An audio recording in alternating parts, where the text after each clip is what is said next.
Well, hello there.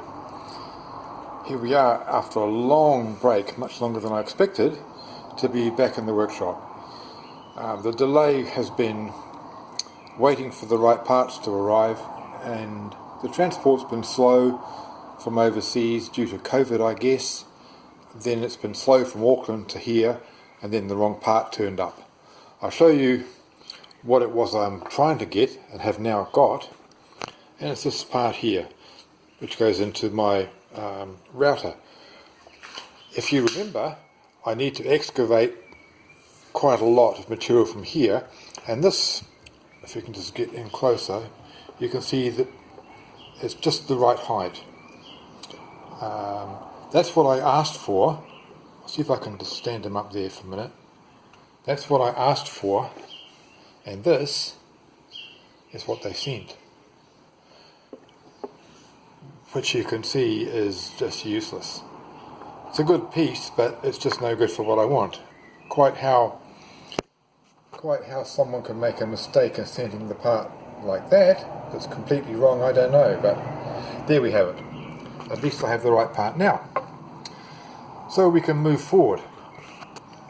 When I was just doing this all one-handed, as usual, this is our lovely piece of Remo, and it will be going into the area that I route out here. The Remo is, I just measured it, and it's about, if you can see that, it's about 13 millimeters thick. So I'm going to be careful here. I need to route out maybe 11 millimeters. I know that's going to leave potentially 2 millimeters to sand, to plane, whatever, to get this exactly right, but if I go too deep, I can't put the material back in. So I'm going to have to go quite conservatively, I think. We'll go for 11 millimeters in several passes. I can't do 11 millimeters all in one go because the poor router won't like that. And it will cause, or potentially cause, damage to areas like the neck pocket here.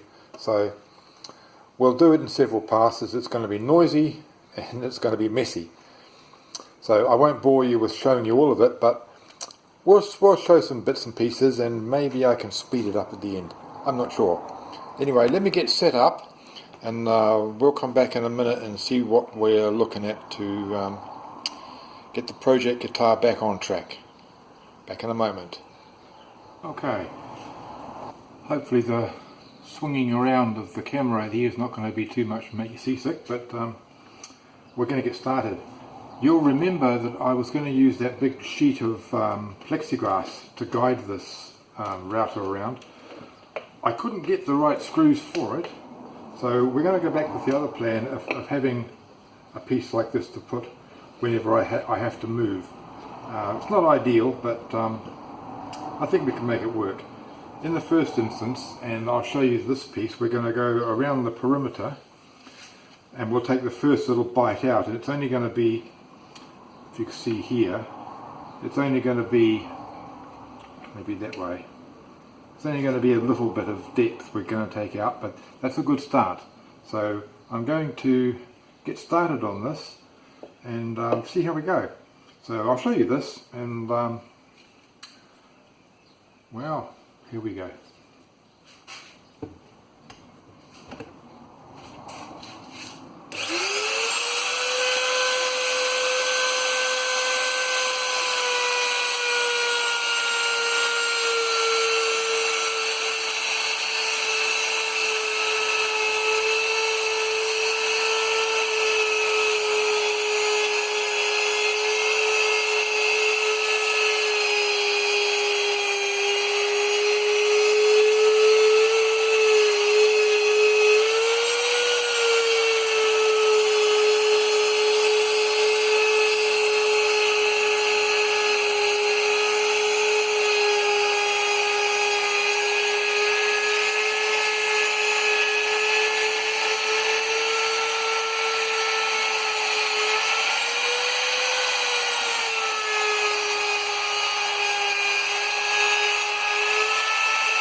So you can see that just from that one pass,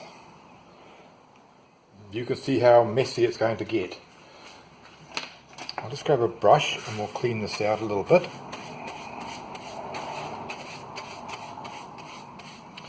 So hopefully there you can see the first,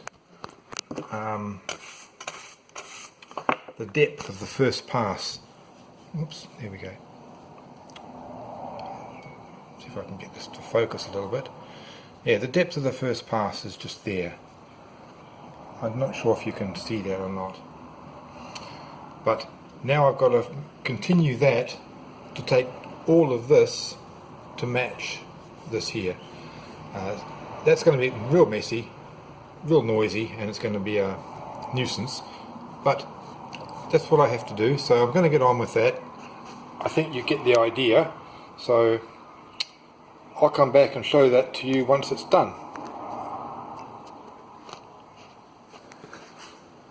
Well, we're making progress. We're making a lot of sawdust too, as you can see, a lot of mess. I'm still only on the first pass, and it's going okay, but if I just sweep this away here a little bit, you can see it's a little bit rough. It's getting a bit rough, and this is because it's a very small base on the router, and when I'm trying to rest it on a small piece of wood, it tends to rock, rock side to side a little bit, which gives us this unevenness. At this stage it's not a problem because I'm going to be taking the next layer off after this one, but I can see that being a problem a little bit further on, so I want to try and sort it out now.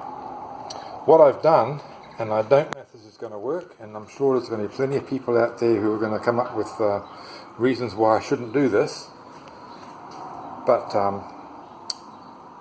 they're my tools, so don't worry about it. Have a cup of coffee and don't concern yourself. I've used double stick tape to stick this base to my router. This will mean I can move all over the place. Move that back a little bit. I can move all over the job without ever having a problem, having to stop and restart and all the rest of it. If I'm careful, and there's no safety issue here, it's just an issue of whether I'll damage what I'm trying to do. And right now I haven't got a better idea, so to me this sounds like a good idea, so I'm doing it. Alright, I'll be back and let you know how it went. Well, I finished that piece off, and this idea worked a treat. So far so good. Let's not get too cocky here, but I've lowered the bit to take the next pass. Hopefully it'll be a bit more tidy than this one. I'll run around the perimeter and show you how we go, and fingers crossed.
Well, that cut was a little bit deeper than I anticipated.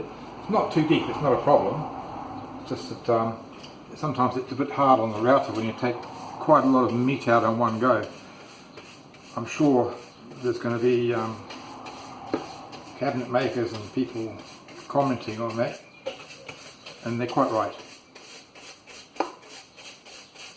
However, that's done quite a tidy job. I think that idea with the plexiglass and a bit of double stick tape is going to save a lot of time, and it's going to make a much nicer job. Although we're nowhere near the depth we need, after I've taken all this out this pass, I will take some measurements and just see how far we're going. We won't be anywhere near it yet. Well, only just looking at it, we must be down about 3 mil, so we've got a long way to go. But I think we could be onto the right track here. Fingers crossed.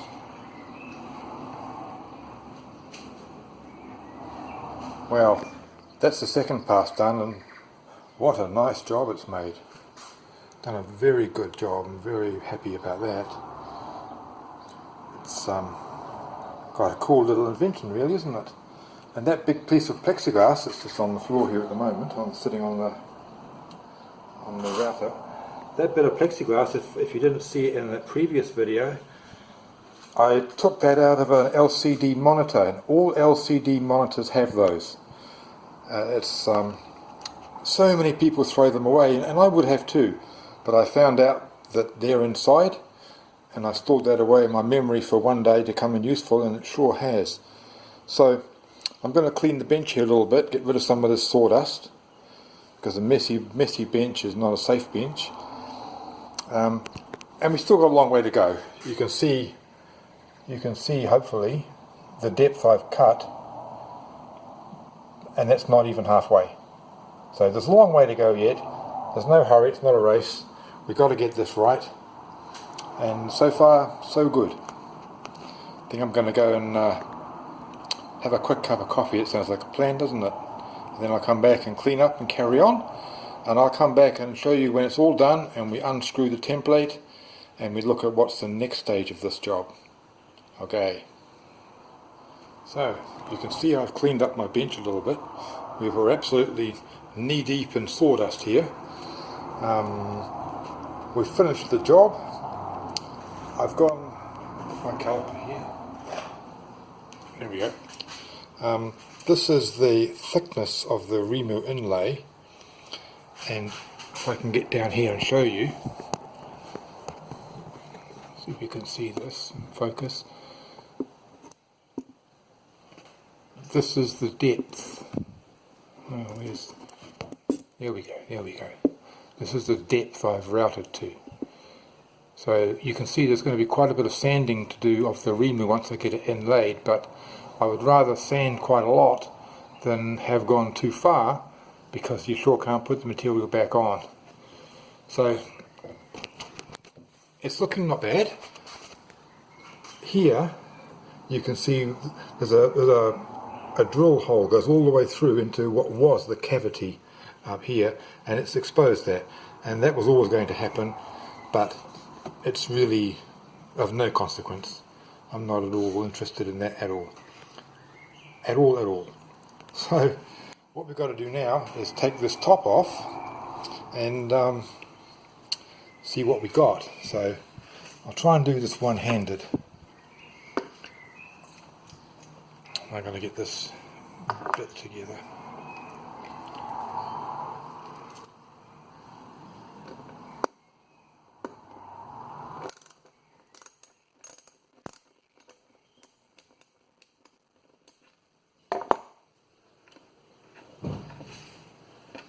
Okay, one.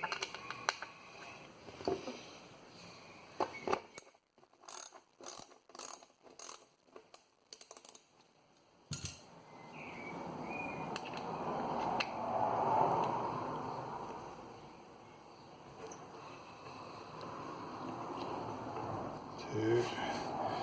Just three.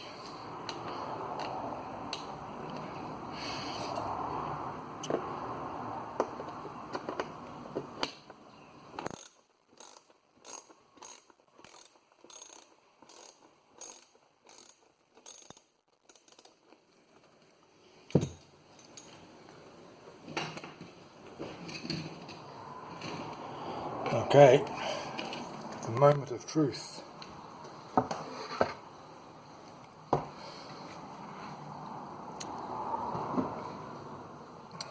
Well, there we go. Put it up here like this so you can see a bit more clearly. Now you can see the whole area that I've excavated, for want of a better word. Eventually, not the next job, but eventually, the Remo panel is going to be cut to this size and inlaid straight in here. The template that we've been working to, this guy here, will serve to draw the outline on the Remo, because this obviously it matches this absolutely perfectly. So we'll use that to draw the outline on the Remo, and then I'll cut it by hand. I won't be able to cut it perfectly, but we'll see how close we can get. So the next job, now that this one's pretty well complete, will be to bevel these edges. And if I can get a pencil, I'll be back in half a moment. I'll get a pencil and I'll show you what my next step will be. Hold on. The next step is going to be, see if I can do this one-handed. I'll draw a line, something like this, all the way around.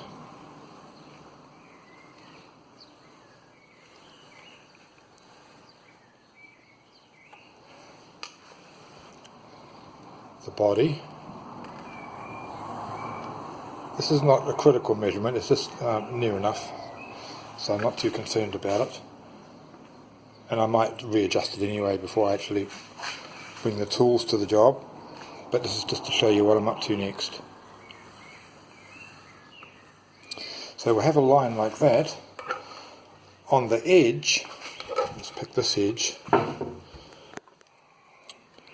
we'll have a line, there we go, something like that,